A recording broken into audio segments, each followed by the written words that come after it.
free trade that we talked about last week, and we're going to talk about how we arrived at the present consensus, where about the only thing that both major political parties agree with is that free trade is fundamentally bad for the U.S. And to prove that we're keeping our promise to always stay topical with this discussion session, we've been promoting today's discussion group as Trade in the Era of Sanders and Trump. And we were actually using that title weeks before we knew that Bernie Sanders was going to announce yesterday that he was running for president. So we are always ahead of the curve here at the Dole Institute. And so to briefly recap last week's session, you'll remember that we talked with Scott Handler, a former colleague of ours at the Department of Commerce, about how after World War II, there was a decades-long period where majorities in both parties supported what would be considered a free trade regime. And the reason Scott provided for this consensus around free trade was that whether you looked at it from a mercantilist state power perspective, you would be supporting free trade if you were a mercantilist because the U.S. was the power after World War II, and trade was a tool to continue to advance that power and to maintain that status. Conversely, if you look at trade as a way to improve aggregate welfare around the world, you looked at trade and free trade as a way to sort of share the bounty that the U.S. had after World War II. And so there was this real convergence and consensus that lasted for several decades. And we also talked about some of the landmark bipartisan achievements that we had in that period. We talked about the General Agreement on Tariffs and Trade. We talked about NAFTA. And we talked about the formation of the World Trade Organization in 1995. And before I dive into our conversation with our guest today, Arun Venkataraman, I'm going to briefly give you an overview of our next 5 sessions. Next Wednesday, we'll talk to Jordan Haas, who, as Director of Legislative Affairs at the International Trade Administration, played a leading role in advancing the Obama administration's trade agenda through Congress.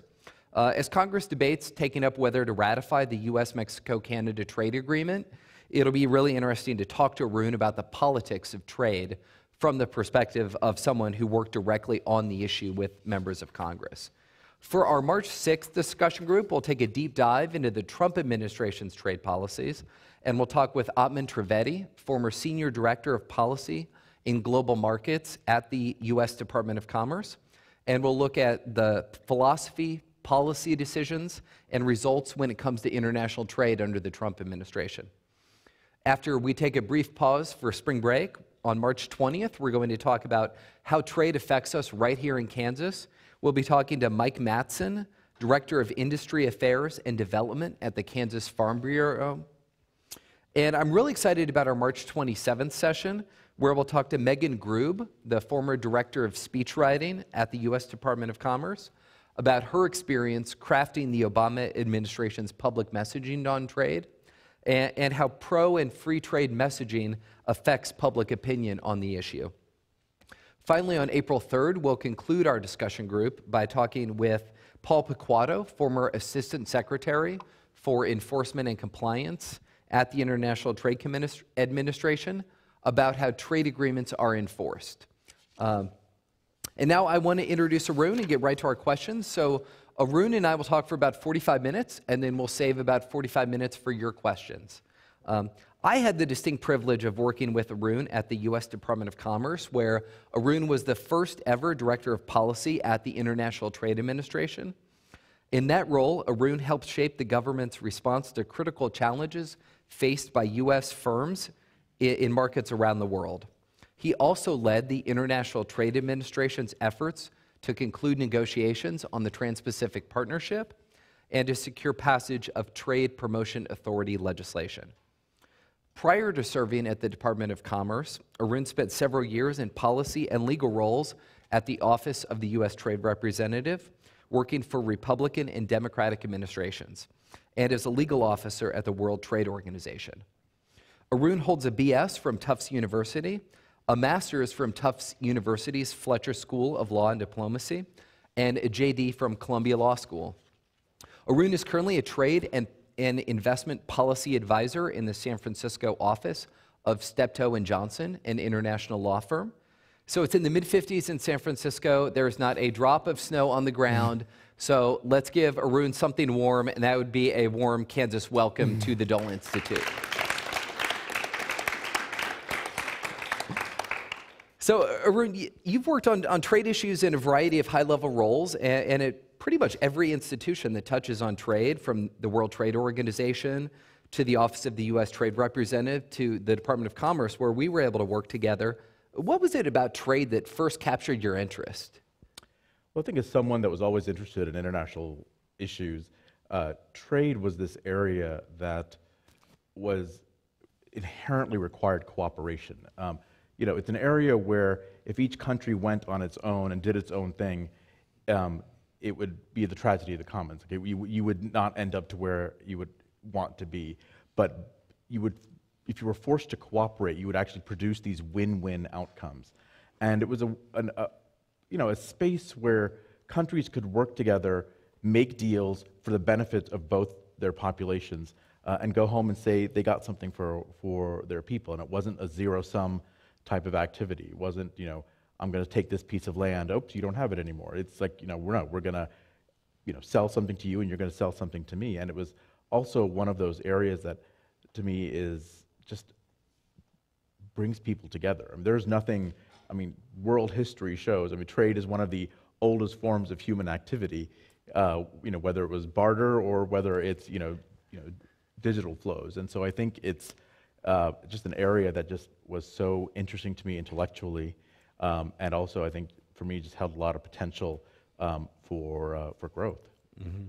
So we've got a lot of students here in the audience today. And what advice do you have for students who may be interested in pursuing a career dealing with international issues, whether trade and investment, foreign or defense policy, being a diplomat, being a negotiator, or working for a non-governmental organization?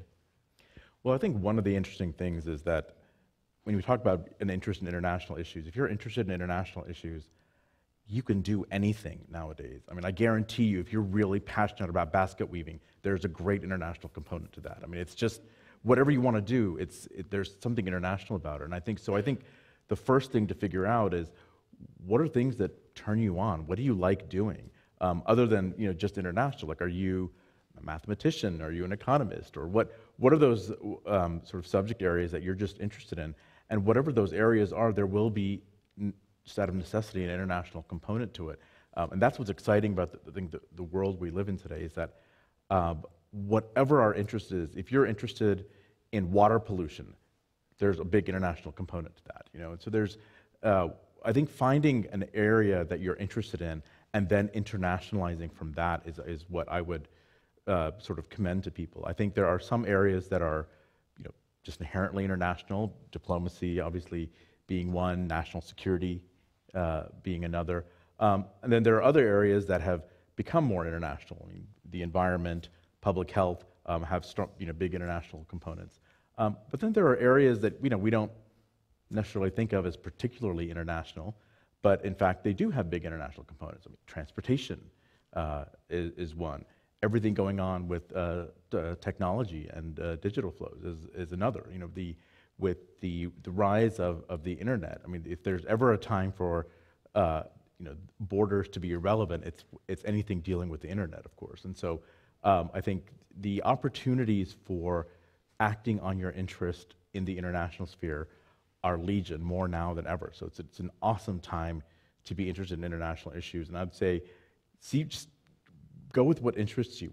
I think we're lucky to, knock wood, live somewhere where we can often pursue our passions in areas that interest us, and have opportunities here because of where we are. And so I just recommend following what interests you, and you'll find a way to get an international component into that.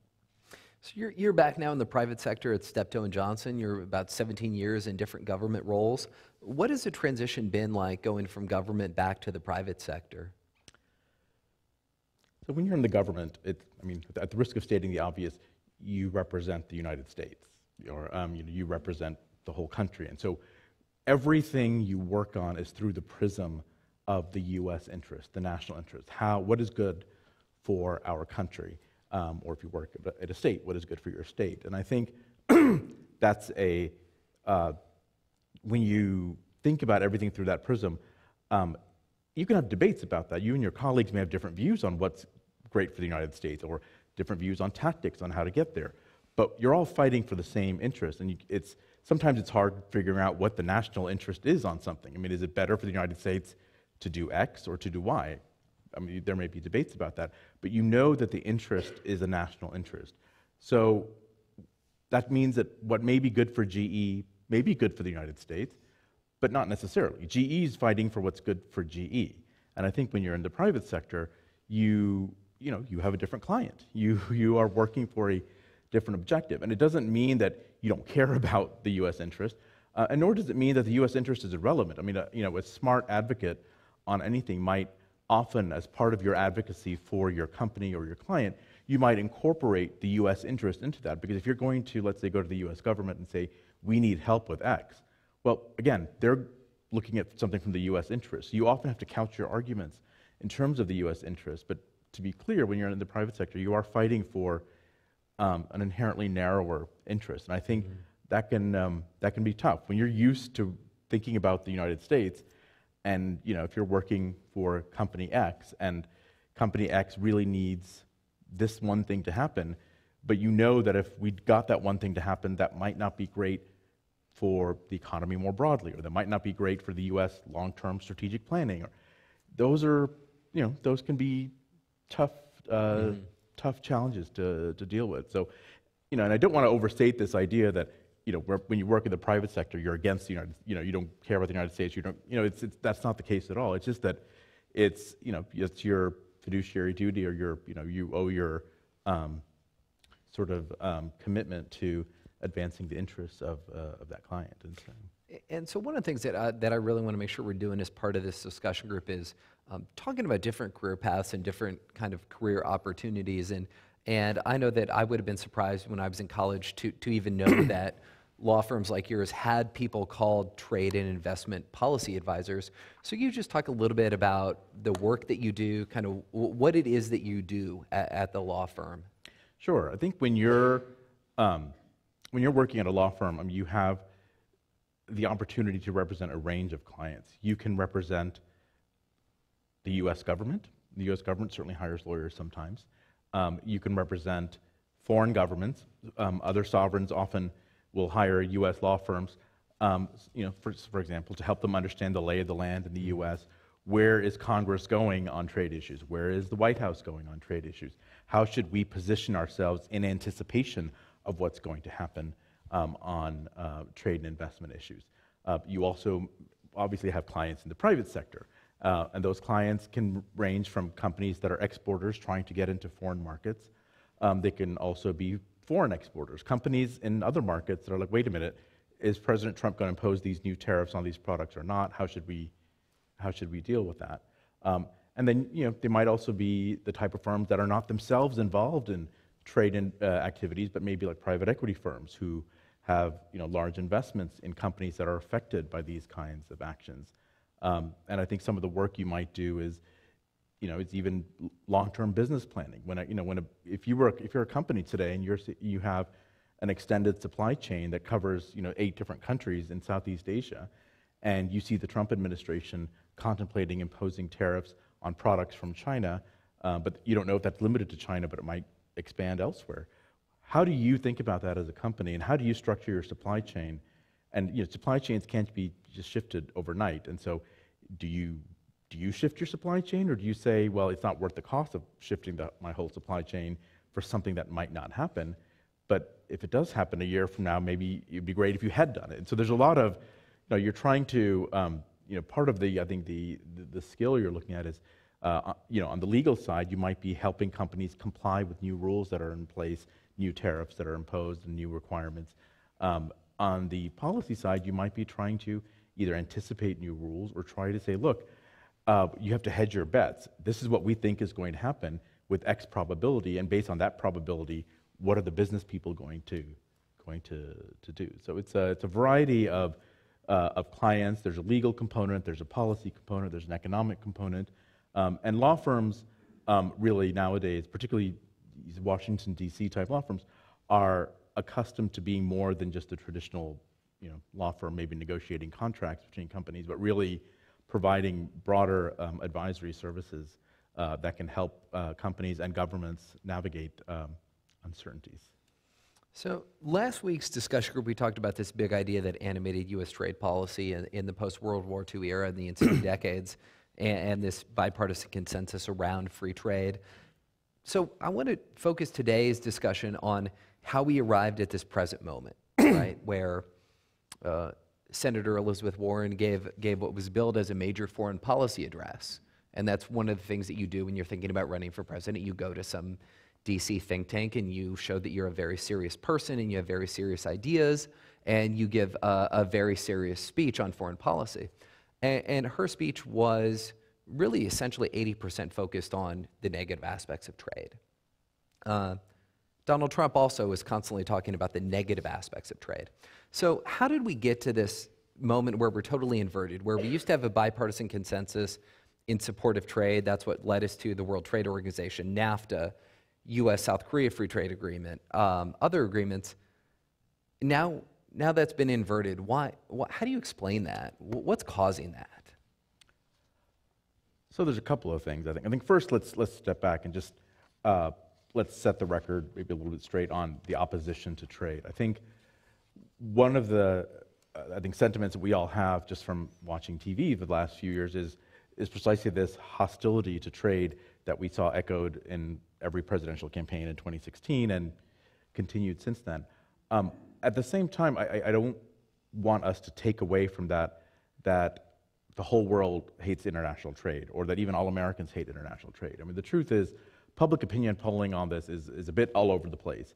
And it's classically one of those things that it just depends on how you frame the question. Mm-hmm. It also, I mean, lately depends, as we've become a more polarized society, on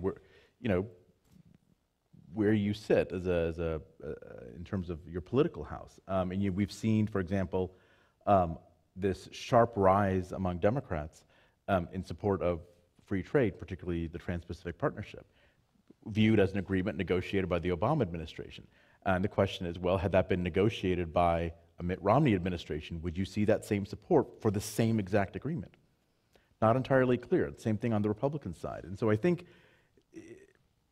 all of which to say just that on the public opinion side, there actually is more support for international trade than I think is conveyed by the positions of the political parties. Now, that said, so why are the political parties taking these positions?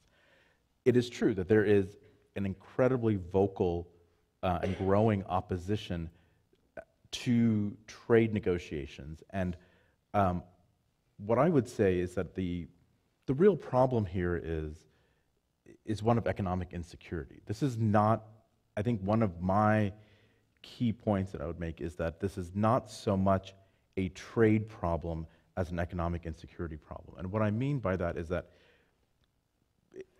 there's a lot of justified and understandable anxiety, frustration, anger about people's economic positions, where they are in society, what kind of economic security they have and don't have. That is completely understandable, and I think that stems from a variety of factors. I mean, the first is the bipartisan consensus that we had for so many years was really based on this notion of embedded liberalism, this idea that you had an open market sort of trade relationship on the one hand, but it went hand in hand with a set of domestic policies that were much more oriented, whether you want to call it the welfare state or adjustment or sort of labor safety net, whatever term you want to use. The idea was you didn't do one in isolation from the other. The deal and the bipartisan nature of it precisely was this idea that openness externally, on the external side, had to work with some sort of system internally that provided a base level of economic security. And frankly, it was also, remember, the bipartisan consensus arose at a time when we were doing really well as a country. And so it's the notion of economic insecurity was so far from people's minds anyway. So I think that deal, quite simply, has fallen apart. Certainly over the last 35 years, we have systematically walked away from the half of the deal that dealt with the safety net, that dealt with workers' insecurities, that dealt with maintaining or fighting against inequality, that dealt with wage growth. Once you've broken that part of the deal, the support for the first part in terms of external openness and international trade is naturally going to decline. So I think that's one key component to that. I think what you also see is that the system that we lived in at the beginning of the bipartisan consensus, when a high school education was plenty sufficient to guarantee you a strong job in a manufacturing sector where you could build and grow and develop a career and earn a good wage and support a family, that is less and less true. Today's high school education does not provide the basic education needed for the type of manufacturing that is in the United States. I mean, the type of advanced manufacturing that we do really requires, it may not require a four-year college degree, but it certainly requires something more than a high school education, and that has been taken away. So I think that there's that sort of set of issues that have created this economic insecurity. And let me bring it back to the trade side. I don't want to say that trade is irrelevant to any of this.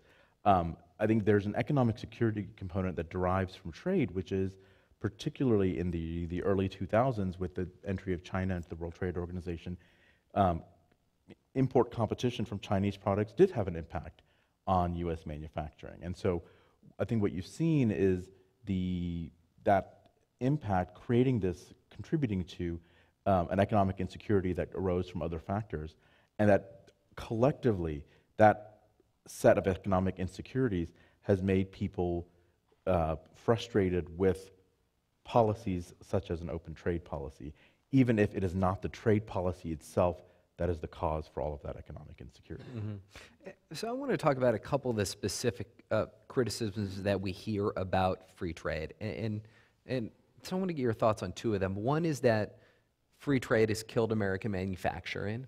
And the second is that free trade is to blame for formerly good-paying American jobs that are going overseas. Mm-hmm.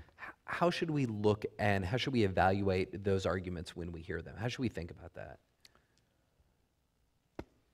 So I think whether free trade killed U.S. manufacturing or is killing U.S. manufacturing, I think it's a little bit more complicated than that. I think, again, let me begin with what I left off with, which is the trade component. There is undoubtedly an impact on U.S. manufacturing by virtue of Chinese manufactured products that flooded the U.S. market. Now, let's remember, it didn't just flood the U.S. market, it flooded the world market. And so Malaysia has the same concerns, India has the same concerns. So it's not just the United States, but it's an impact that Chinese manufacturing has had around the world, particularly in the early 2000s.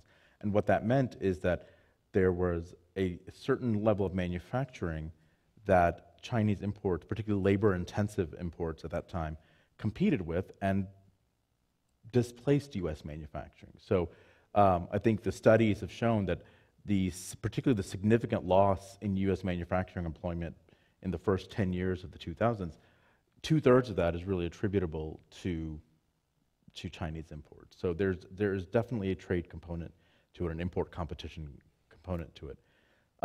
Now, we also know there's also an automation component. Right, I was going to say, how would you compare that to the effect of automation, technology, AI, things of that nature? So I think the automation component is an older story. The automation component, I think, is an explanatory variable that we could say applies for the last 50 years. I mean, if you look at the share of employment held by manufacturing in the United States over the last 50 years, particularly up until 2000, but even past 2000, automation has been a key player in that. So, and as I said before, manufacturing has fundamentally changed in the United States and around the world, but particularly in the United States. It is less and less labor intensive. And so what does that mean? You need less and less labor to produce the same output. So automation has been, a key player in that. But so has one of the other factors that has come into this is this idea that we are now competing against workers, not just in China, but in other places around the world. And that's because other countries have opened their own trade and investment policies. And so what that, up until, the early 90s, so much of trade was happening between rich countries that were a little bit looked more like us. And so what happened since then is a number of countries really adopted more open policies and got into the trade and investment game much more than before. And so that meant US and other companies suddenly could go into India, could go into China and set up shop there. And so to your point about whether trade has contributed to the offshoring of US jobs, I think there is open investment when China and India have said, look, we want foreign investment now, that has attracted US companies to those areas. But one thing we should remember is that part of the motivation in some of these outbound investments is really about those customers, right? We live in a world where there's huge middle classes being created outside of the United States, whole sets of new customers that are wanting to buy shampoo and soap and cars. And in that context, it's not insane to think that Ford might want to build a second auto plant in India rather than build more plants in the United States. Mm-hmm. So is there anything that realistically can be done to keep manufacturing jobs in the U.S. or even to revitalize manufacturing in the U.S.? And I mean, I'd phrase it like this, is there such a thing as a pro-middle class trade policy? And if so, what would that look like? So I would first respond to that by saying that the quest here is not for a pro-middle class trade policy. The quest is for a pro-middle class economic policy. And what I mean by that is what I consider to be a somewhat myopic focus on trade loses our attention. Like, we need to keep our eyes on the prize. The prize is much bigger. Mm-hmm. The prize is the middle class more broadly.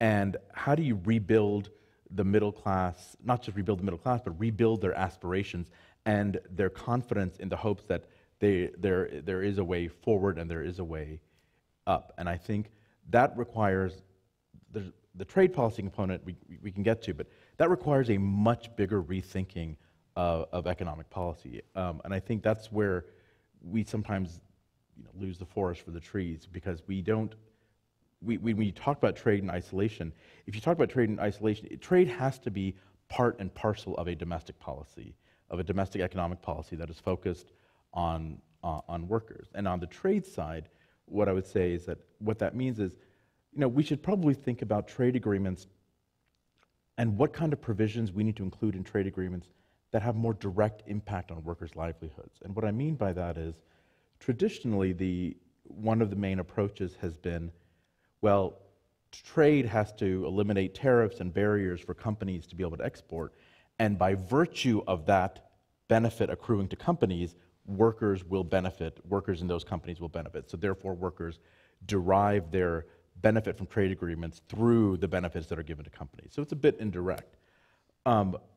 And I think what that is limiting. I wouldn't say that that's wrong. I mean, I think there's a certain element of that is true, and we do need to reduce barriers for our companies overseas. But that is not the end of the story. We need to think about what are policies that are directly about workers that would help those. And so I think this is where trade agreements, can, do, and should include provisions directly relating to labor standards.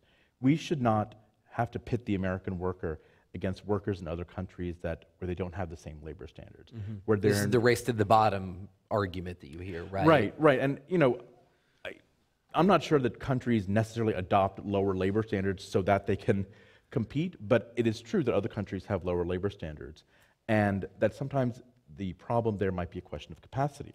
So this is why our trade agreements do include a capacity element where we work with countries. We don't just say, well, go raise your labor standards, and if not, we're going to sue you. Well, that's not a very helpful or thoughtful approach. What we do is we sort of set those standards, and then we have other tools in our trade agreements that say, we will work with you through a variety of mechanisms, whether it's foreign aid, or various partnerships, where we will help you build your labor standards.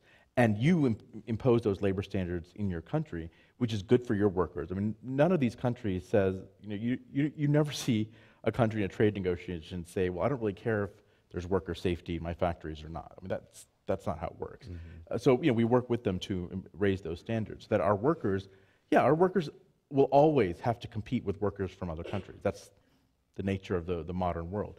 But what they shouldn't be competing on is things like worker safety. Mm-hmm. So you've talked about this a couple times now, and I wanted to find a couple terms, and then I want to talk about the Trans-Pacific Partnership. But you've talked about a couple times about how trade is part and parcel with that is part of a larger social compact that deals with how we take care of people, how we take care of workers, what are our commitments, and we do have this thing called trade adjustment assistance. So can you first just define for us, so we're all on the same page, the common understanding of one, what is trade adjustment assistance? Because arguably that was meant to be part of that larger compact that you talked about. Sure. So let's step back and talk about just a bit of the theory of international trade, right? The idea that two countries should, if there are two countries, they might specialize in products that they're both good at making, and then they trade with each other, and that's a good thing.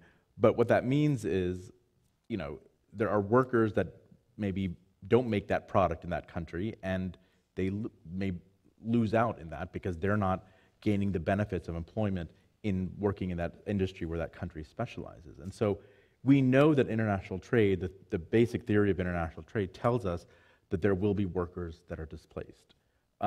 So the point is, if you know that, then what are you doing about those workers? And that's where trade adjustment assistance was designed to come in, this notion that trade liberalization does create impacts on employment, either unemployment or underemployment, and what should the government responsibility be towards those workers?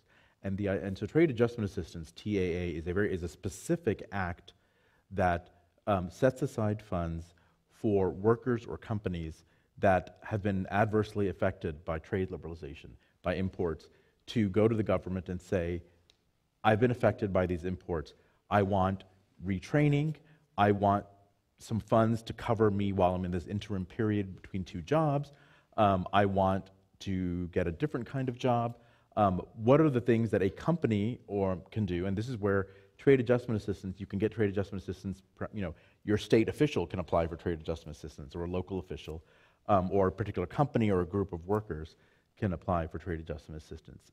Now, what I would say is that this all makes great sense theoretically, and it's wonderful, it's a great idea, but it's a little bit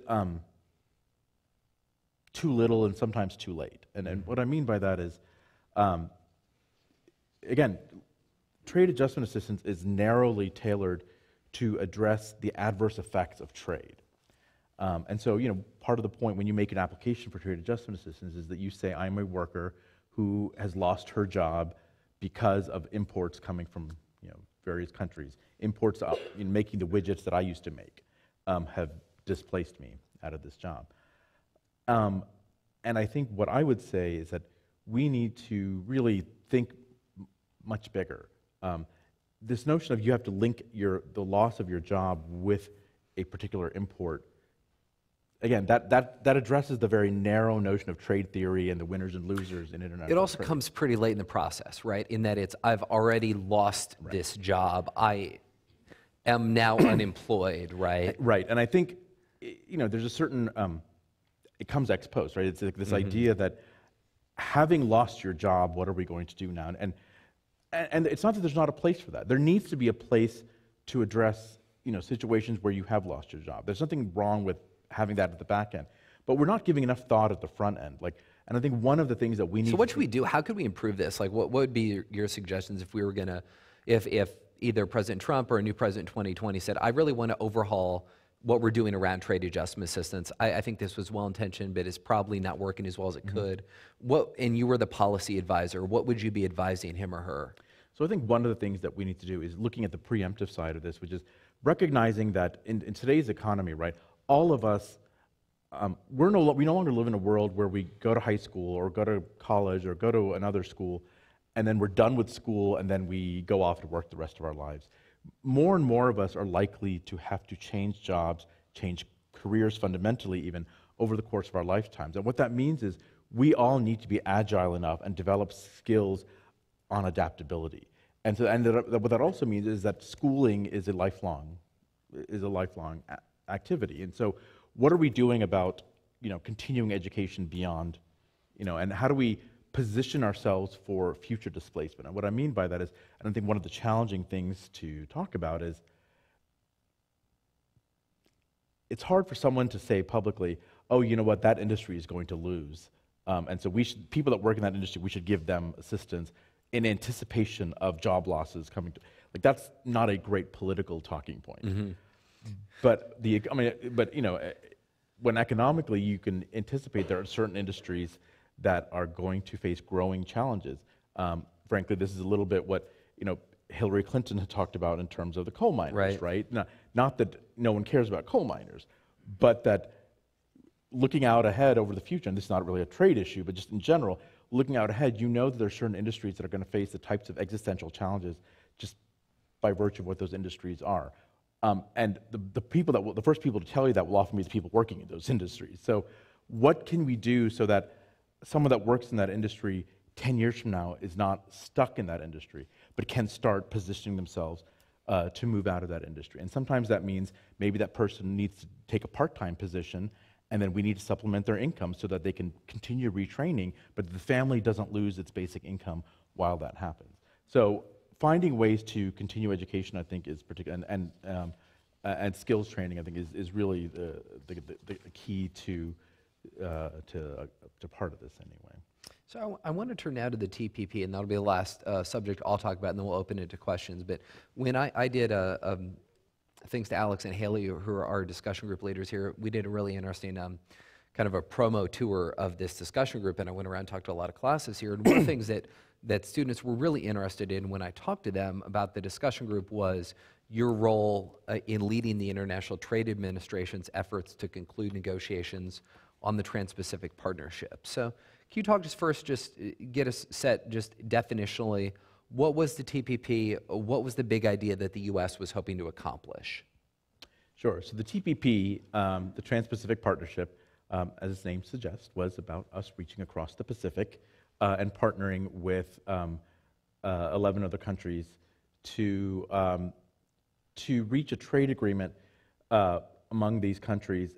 And these are a group of countries that were incredibly diverse. I mean, you had Brunei, Malaysia, Vietnam, Australia, Japan, the United States, Canada, all in the same boat. And that was one of those central challenges of these negotiations, but also one of the key sort of objectives, right? Is this idea, I think there's a couple of things that the United States had hoped to achieve. One is, first, the center of global economic activity is shifting towards Asia. This is where you have hundreds of millions of people rising out of poverty, entering into the middle class and the upper classes, having disposable income. These are the customers, not of the future, but of today. And so, gaining access to those consumers is critical for the success of any country. It is not enough anymore for us to rely on the United States market of consumers. We have a huge market.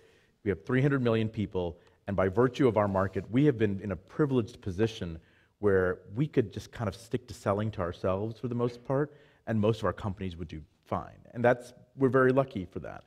Countries like Australia and Canada don't have that luxury because they have very small populations, and so they have, for 100 years been forced to export and learn how to reach other markets. This is something newer for us that we haven't had to do, but that's where all the people are. The folks that are going to buy all the shampoo and soaps and beer and cars, they're all over, outside the United States. This is the 95% of consumers live outside the U.S. Right, exactly. And there's 95% of consumers, but particularly the consumers that are brand new. Mm-hmm. I mean, these are, when you think about it, right, these are populations that, when you've been lifted out of the middle class, you're buying shampoo for the first time. You're buying, formal toothpaste, things like that, these are products that we do make, of course.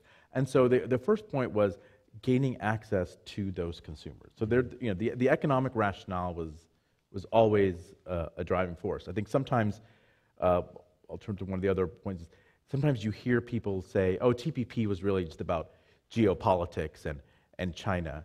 And that's cute, but that's just not true. I mean, the numbers don't bear that out. So, and frankly, it annoys me when people say that, because it's, and you see it from, the smartest of people spouting such shocking ignorance. It's really sad. The other point is, like, when you, in addition to reaching those customers, when you reach an agreement with 10 other countries, 11 other countries, that where you all agree on something, and there's such a diverse group of countries, that makes news. And when you set rules, when you agree on rules and disciplines and standards, people take notice. And it takes on a life of its own. And you've now set, I mean, it's not a global agreement, right? There's 180 plus countries in this world, so you haven't hit everyone.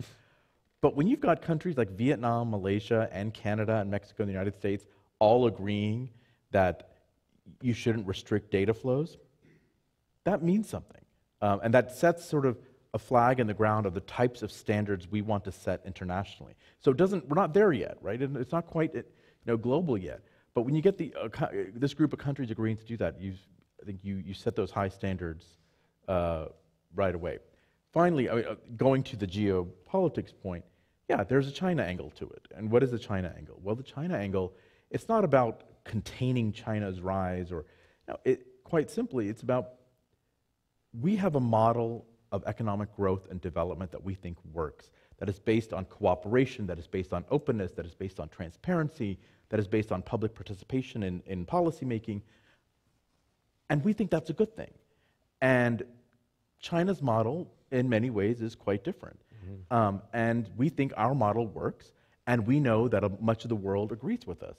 And again, when you've got these type of countries, Vietnam agreeing with us on this, Vietnam, still a communist country, what does that tell you? Vietnam agreed that a certain amount of transparency and public participation is important in its policymaking. Like that's a good thing. So that's kind of the I guess most persuasive case in support of TPP. What were the arguments on the other side, and were there any that you acknowledge as being particularly compelling? So one point I'd make on sort of why TPP. I mean, I think one of the things that we often forget in the discussion is that, remember, we're a very open country when it comes to international trade, right? We, over, I think over 95% of our industrial imports, our manufactured imports, enter duty-free, and our average, tariff on those is 2%. So basically, everything is coming in here already. So these trade agreements for the United States are about opening their markets. It's not a tit for tat. It's not as though we're getting rid of all of these barriers and then maybe they'll get rid of all of theirs. We don't have a whole lot of barriers. So we're in a position where we don't have barriers, but others do. The rationale for not pursuing the opening of other countries' markets escapes me. And then TPP, we can argue about certain provisions and certain aspects of it, but like the general idea of pursuing that kind of market opening is not just helpful, but it's essential for our long-term economic growth. And this is about, like I said, opening those other markets. So, sorry, I just wanted to make that point very clearly, because I think sometimes people really are concerned that we're giving up so much by entering into these trade agreements. And and this ties into sort of the earlier conversation on sort of the impact of trade agreements on manufacturing.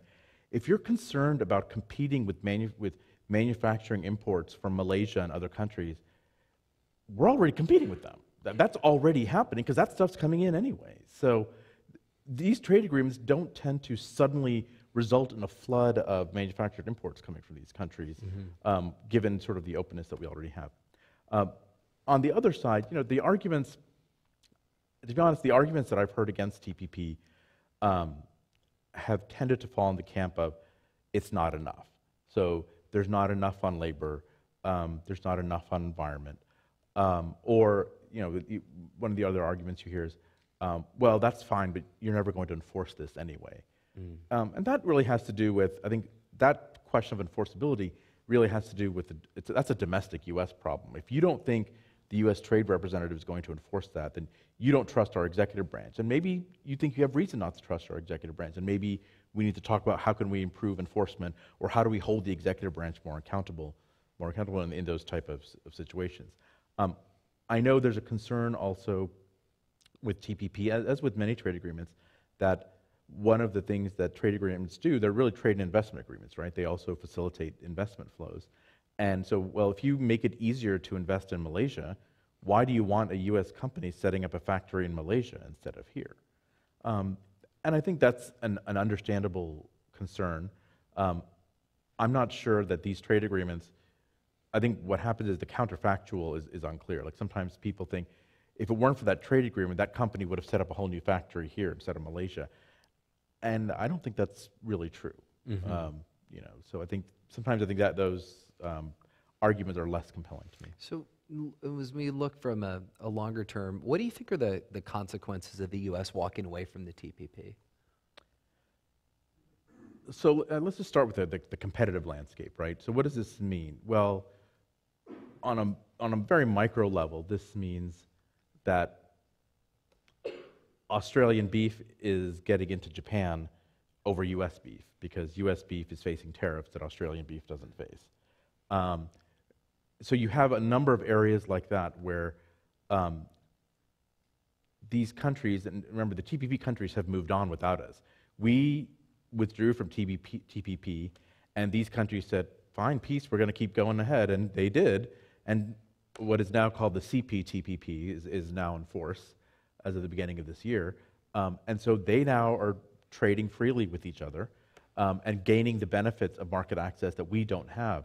So particularly in countries like Japan, Malaysia, Vietnam, where we don't have agreements already, we are being shut out, particularly on those products that we compete quite intensely with. I mean, dairy with New Zealand or you know, beef with There's now a Australia. Structural disadvantage that you're facing if you're a U.S. company. And if you think about it, one of the challenges related to that is the first mover advantage. They're now in. They're developing those supplier and customer relationships that, I mean, we may try to fight for, but when we're facing tariffs that they don't face, it's a problem. So I think we are disadvantaged competitively, you know, quite simply. I think there's also, you know, to my point earlier about setting international standards and international rules, the good thing is, like I said, they've moved on. They stuck with it. And what's amazing to me about what our partners have done is they've said, well, y'all aren't going to join us, but we still think these are great standards and great rules. And I have to say, that is a spectacular statement, because these were countries, I mean, a number of those standards were standards that we kind of pressed and insisted upon, and that a lot of those countries weren't down with. That was not what they were kind of really looking for. And yet, even though the United States is not in it anymore, they decided to stick with them. And so they've maintained this notion of creating a stepping stone towards a global standard, even though some of those countries had a hard time and are having a hard time with some of those standards. That's amazing. So I think because of the steps they have taken, that has mitigated one of the concerns I had, which is the ability to set a global standard. And part of the concern here is that at the same time that we were negotiating TPP, there is a separate trade agreement called the Regional Comprehensive Economic Partnership that China, Japan, Australia, ASEAN, and India are negotiating and trying to conclude. And in a world where you're trying to set international standards, I mean, obviously the TPP was a much higher standard agreement, much more ambitious in its liberalizing, but you know, they're moving on with that with another agreement. So it's you know, we're falling behind. Well, on that kind of depressing note, let's let's take questions. Anybody in the audience have a question for Arun? Edward? Yeah, so kind of building on the theme of this discussion, the position, we know all the positions of like Donald Trump, as well as the positions of Sanders, Warren, Sherrod Brown. What do you think the future of a free trade advocacy, whether that's in like the 2020 primary or just in the future in a less partisan sense, would it be an echo of the Obama kind of approach to free trade advocacy, or something new entirely? So my sense is that you're going to see something completely new. How new and in what way, I think, will be quite interesting to see. I mean, I think a fair number of presidential candidates are still looking at this issue to see where they land on it, which is to say they are likely to repeat the concerns and the criticisms, but as opposed to, and so you're going to do what? I think that's the $64,000 question. And that's what will be interesting to see, because there's no shortage of creativity in the Democratic Party on this and among economists. And what does it mean to, I think what is going to be common among the approaches is, I imagine you will see what they will call a more worker-centric trade policy. Okay, and what does that mean? And I think that's where we'll have to see, but I think it's going to be significantly different. And I think it has to be. I think not necessarily because I agree with the view that trade has been such a disservice to the American worker, but I think because the perception is that trade has been such a disservice. And so going back to the point that both political parties have now taken on this position that trade has been a disservice to the American worker, they have to do something fundamentally different. And I think one question in that is, I think there are two camps. There's the camp where all these previous trade agreements failed America. We need to do better with these trade agreements and have a more worker-centric trade policy that includes a very different type of a set of provisions in these agreements. The other camp is trade agreements are inherently bad for America and the American worker. And so any trade agreement is going to subject the American worker to more unfair competition with all these people that have lower labor and environmental standards, and so therefore we should never do trade agreements. Where both parties come out on that, I think will be interesting. And I think even with President Trump, sometimes you hear both versions, and so it's not entirely, even though he's renegotiated sort of NAFTA, I think sometimes you're not sure if it's the problem is the trade agreement per se, or if it's the way trade agreements have been negotiated. Other questions?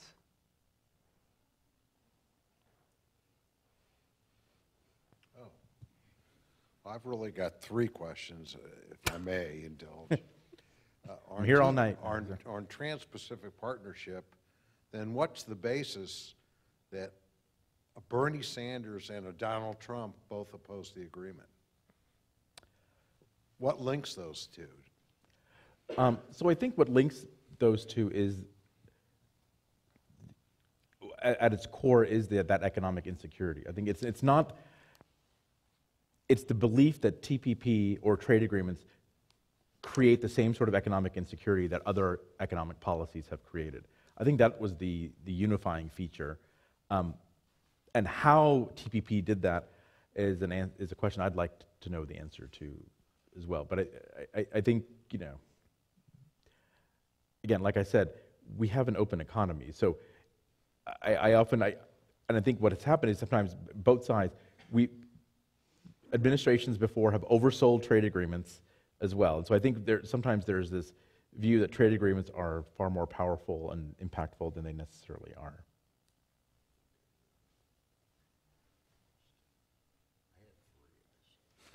Come back. Yeah. Come back.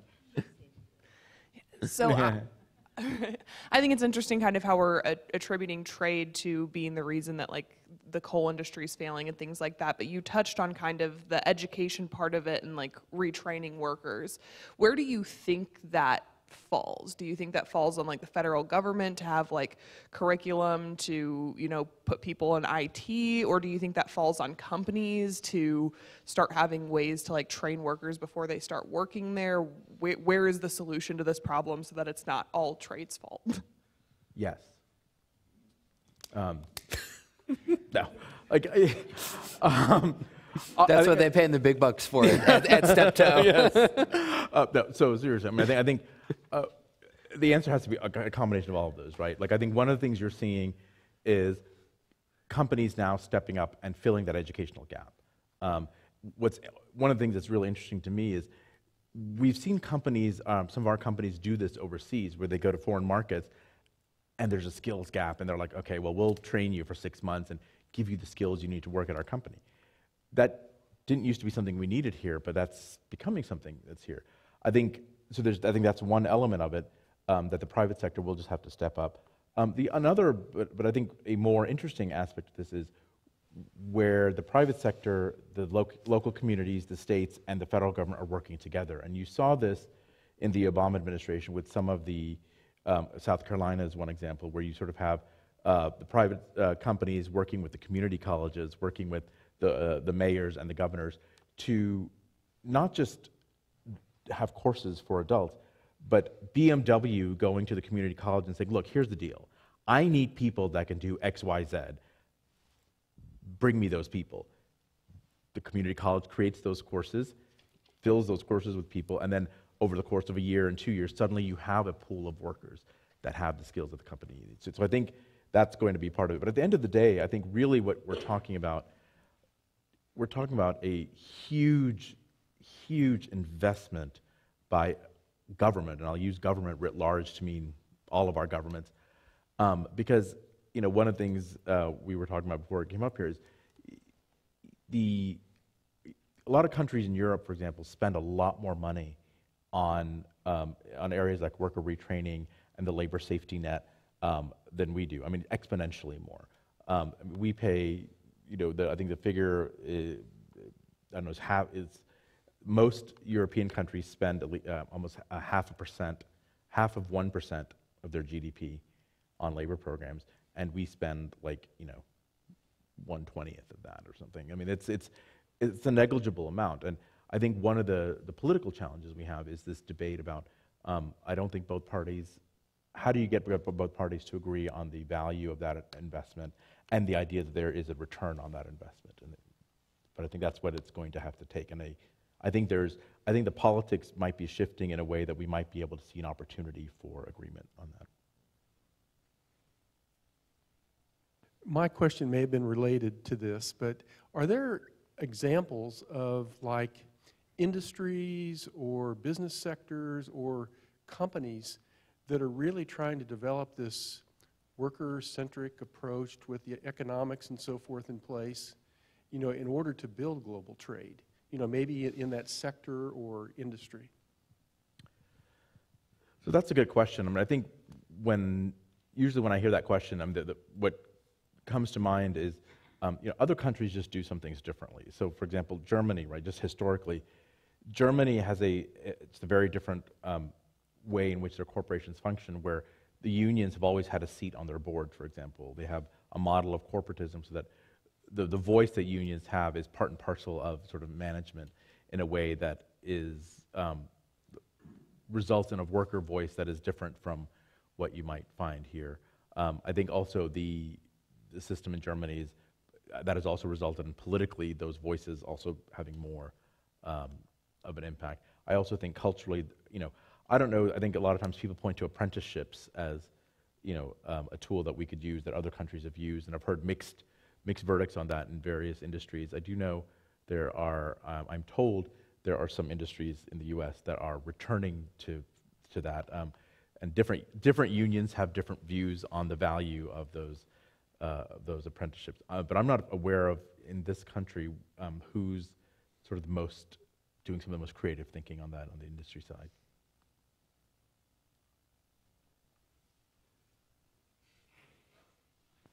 I was curious, a concept we hear a lot in the trade field and that we discussed last week is that trade has general winners and very specific losers. And it seems like that belief has contributed to this idea with politicians that it's much easier to score political points with anti-trade positions than pro-trade positions, and specifically rhetoric. And so I was just curious if you think that belief is just an objectively true one, or can politicians have a more effective strategy to communicate why a pro-trade policy is more beneficial for the American middle class?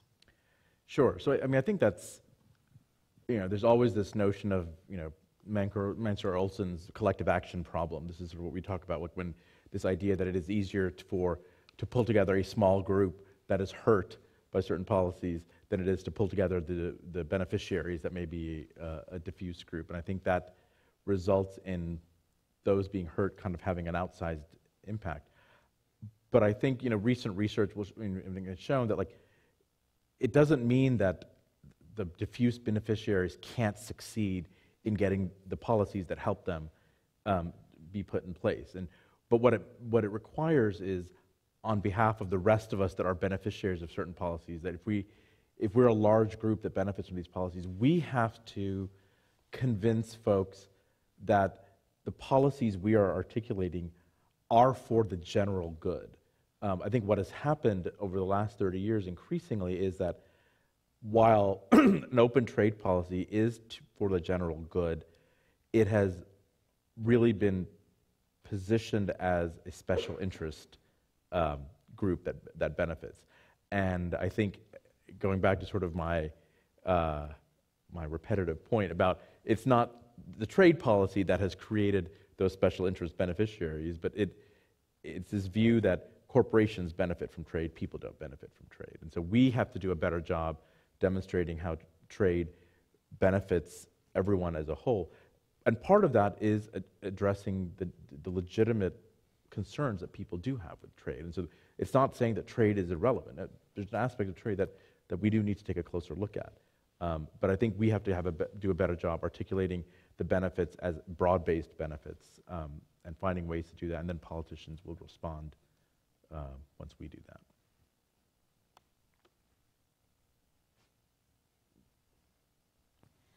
Do you think that having major U.S. politicians have a negative view on free trade and how other countries are not really following in the footsteps of the U.S. on international agreements is causing the U.S. to be on like a decline from the hegemonic power?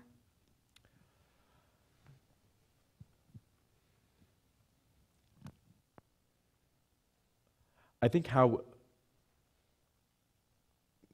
in a way, yes. And I want to say, I think it's important to be thoughtful in how we talk about trade. And it's hard sometimes in politics when you have 10 seconds for a soundbite to do that. And I think this is where I think we have to come up with ways to speak about the shortcomings of the international trading system or of trade negotiations in ways that demonstrate that we are not saying that trade is bad, right? And this is where I go back to what I said earlier. So maybe some people are saying trade is bad, and I think that I think is actually a bigger problem.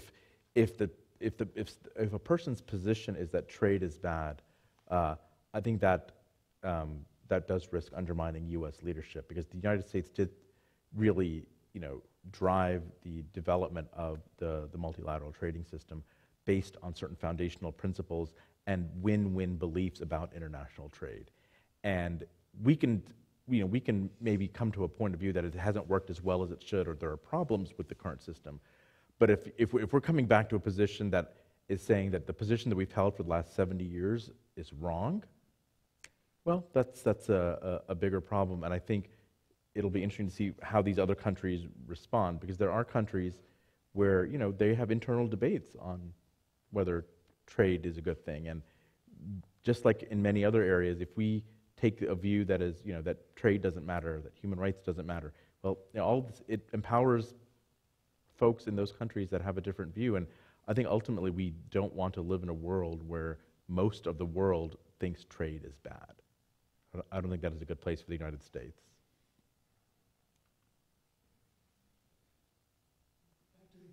Earlier question, I think what Wichita State University is doing in cooperation with Boeing, Airbus, Spirit Aerosystems, and the general aviation manufacturers in the Wichita area is an excellent example of public-private partnership to develop worker skills to maintain the competitiveness of that industry in this state. So I think that's a good model. And I think that actually, if it's the one that I've read about before, that I think has actually predated a lot of these other ones, because my recollection is the type of cooperation that's been going on there, because you've had, the aircraft sector here has played a big role here for a long time, and I think that type of partnership is not something that's new, but it's kind of existed for a while and helped keep the aircraft industry. Well, I'd say it's been stepped up and reinvigorated in a big way in the last few years. My question is about the future, though. I believe that trade has lifted 1 billion people out of poverty in the last half century. I'm profoundly disappointed that the two major political candidates for presidency last time both ran against the TPP, and politicians on both sides seem to disparage trade. The continent of Africa is going to more than double its population in the next 30 years by more than 1 billion people, accounting for more than half of the world's population growth over the next 30 years. Without trade and development, cooperation, we're going to condemn that entire continent to deprivation and poverty.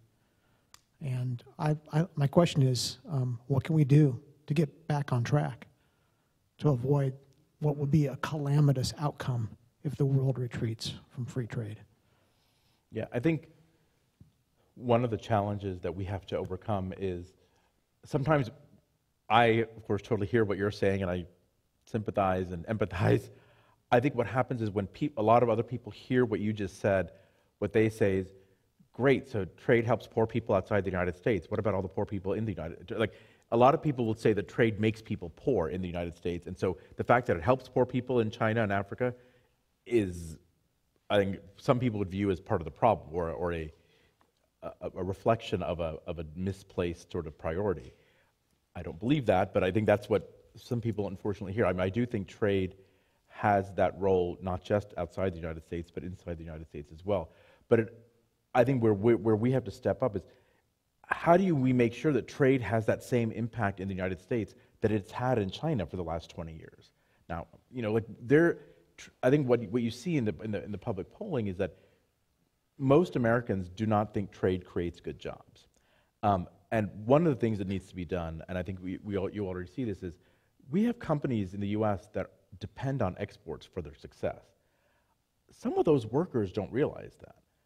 Now, I think it's Caterpillar that, if I remember, I think it's Caterpillar that on their paychecks now says, you know, X amount of this paycheck, you know, depends on exports. Like, because if you work for a company that, you know, sells 60% of its products overseas, you better be in favor of the trading system. I mean, that's, you know, that's your job that depends on that. And so I think for the first thing is getting folks to understand that trade does matter for them, maybe for their job directly. I think what you see among millennials is actually quite a fair understanding that without trade, they wouldn't have the iPhone.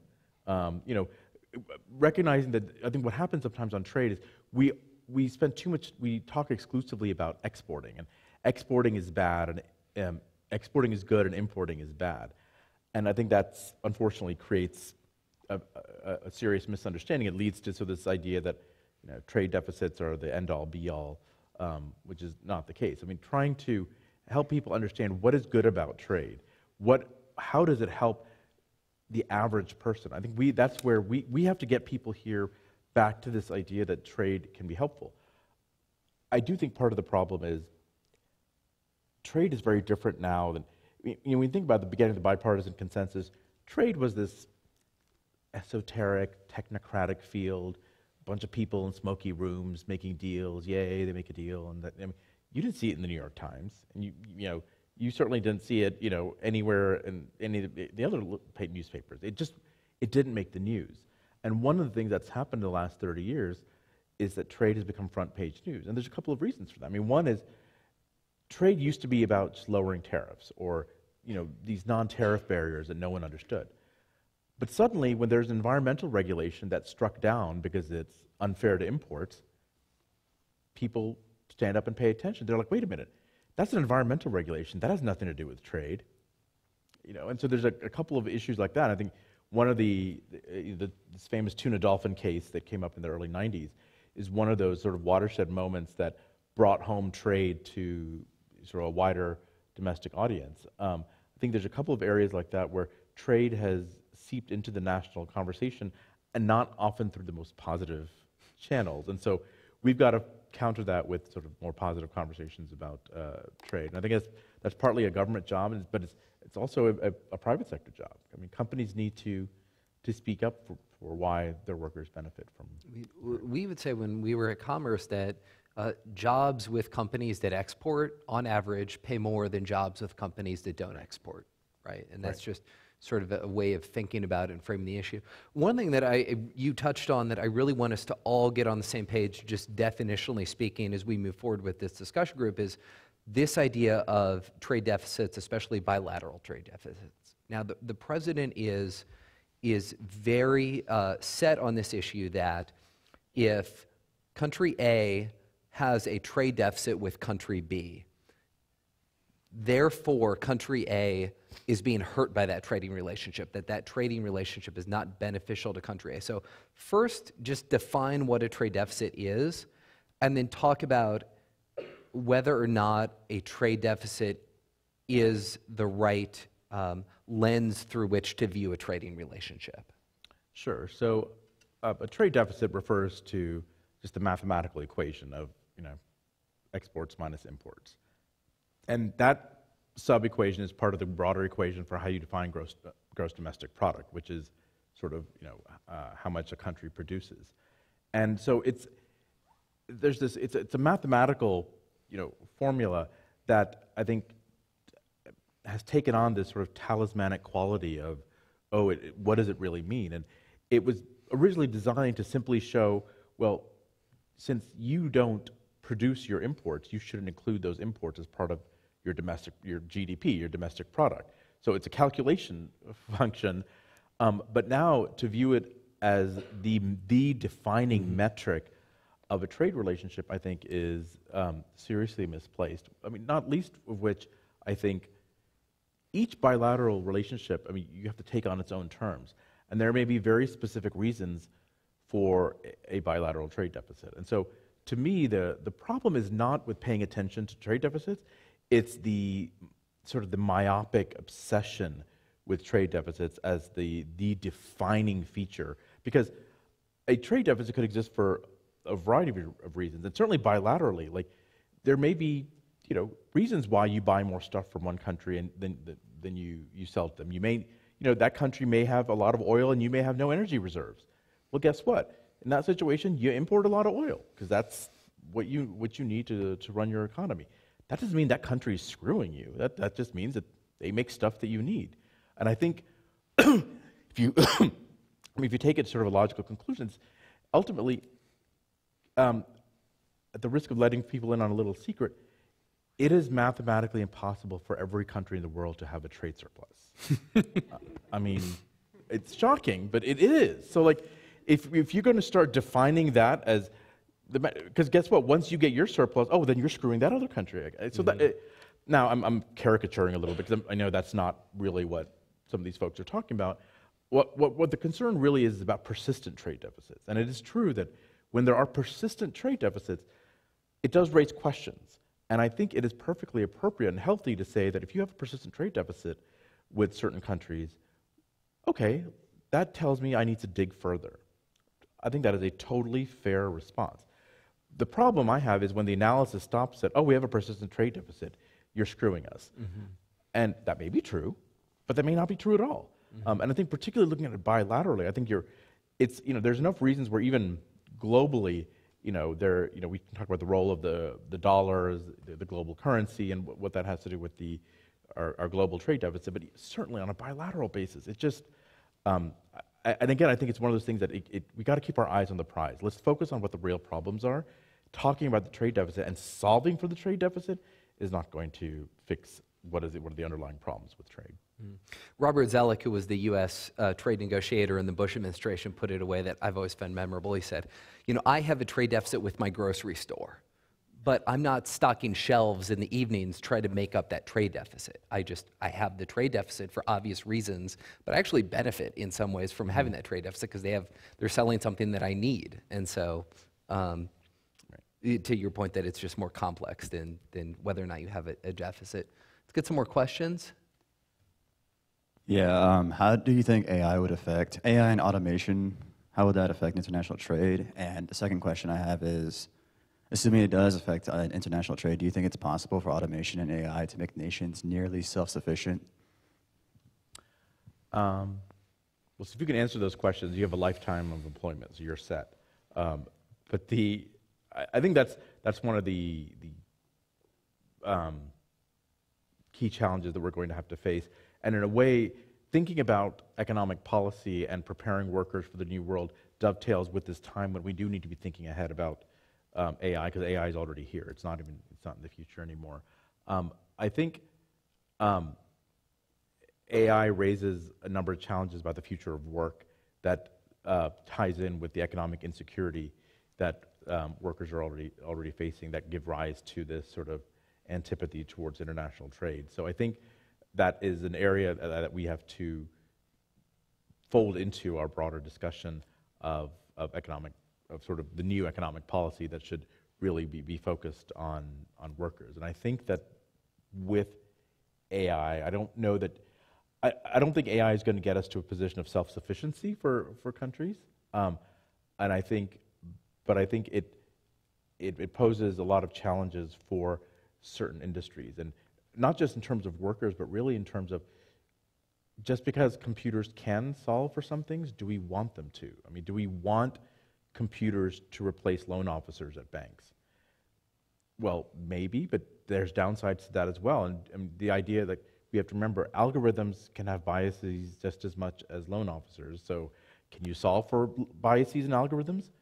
I'm sure some smart folks in Silicon Valley think they can, and maybe that's possible. But I think there's a whole series of questions associated with that I think go more fundamentally, I think, even than trade. But I do think where it's an issue is today's trade policy has to think about those types of issues. Like, for example, are privacy rules a trade barrier because they restrict data flows? Well, no, we want privacy. Privacy rules are a good thing if they're applied fairly and if they're appropriate. So I think I think that has to be part of the trade policy discussion, because all of that is part of the modern economy. Let's do 2 more questions and then we'll wrap up.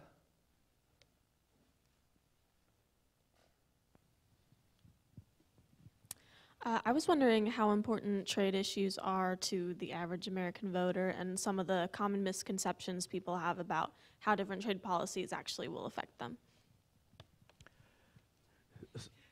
So I think what's interesting is, despite the prominence given to trade in the 2016 election, everything that I've read consistently says that trade is not a top 10 issue for the average American voter.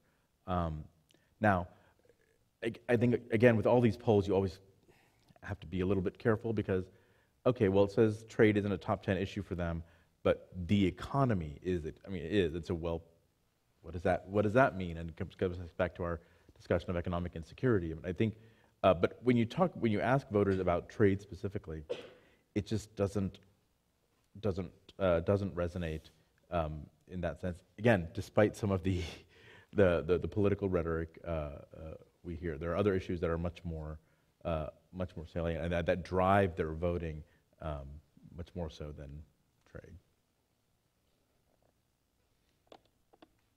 Excellent presentation, thank you. But I think one of the things that Donald Trump has shown us is that policy changes from administration to administration. I would hope we could all agree that trade agreements were made a scapegoat in the last election cycle for electoral constituencies on the left and the right who are suffering from change. In 2000, Jeff Immelt, when he was an executive with General Electric, observed that in China, to get every home in China a single light bulb, 20 power plants would have to be built. And his point was, if American industry was given access to those markets, which would be not only a policy decision, but a strategic decision, this would and could be in our national interest. Is summarizing what we've talked about today, and last week's discussion talked about the regime that was established post-World War II. Trade was not viewed as a way of creating jobs. It was viewed as a way of creating a stable international environment, the peace and stability that is the precursor to growth. And arguably, post-World War II and in the Cold War, we had strategy that incorporated our diplomatic, political, military, and economic interests. I would submit to you, sir, a question whether or not we have developed effective strategy, either post-Cold War or post-9/11, that allows us to continue to advance those policies and strategy that led to unequaled prosperity in this nation post-World War II and in the Cold War. So I do think that you touched on something that is a real hot button, which is in the post-Cold War era, do we have strategy? I think there's various sort of whole issues of foreign affairs and other magazines that have debated this, and I think it's a fair question, because what is our North Star?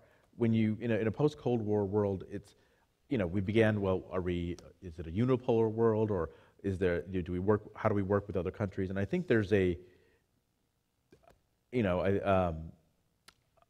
I think it's not an unfair critique to say that there's been a certain amount of stumbling going on. And that's not a partisan statement, that is a last 30 years or 20 years statement.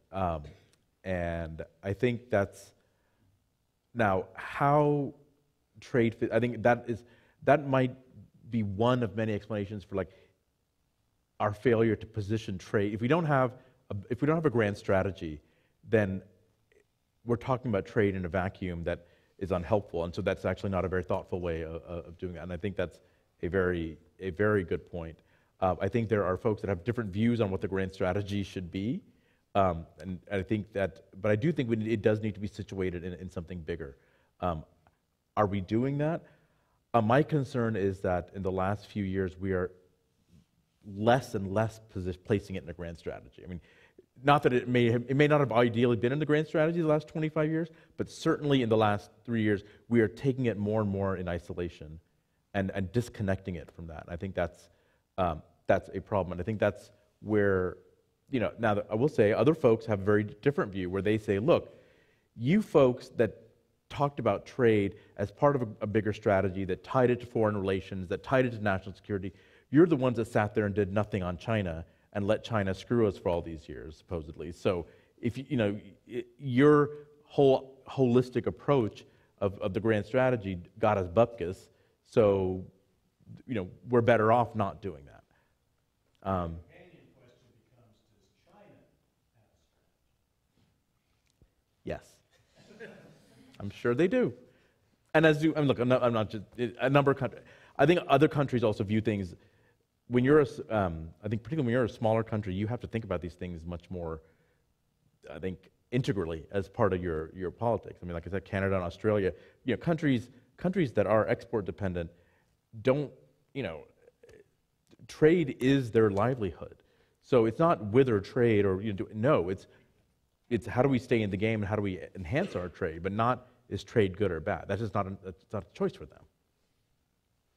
Well, thank you so much. Can we give Arun a big hand for a really great discussion? Thanks. And hope to see you at the same time next week. We'll have Jordan Haas here talking about looking at trade from a legislative angle, as somebody who's been in rooms with members of Congress and talked to them about how they look at trade and how they see it through the prism of how trade affects their particular district. So should be a great discussion. Thank you for coming, and hope to see you next week.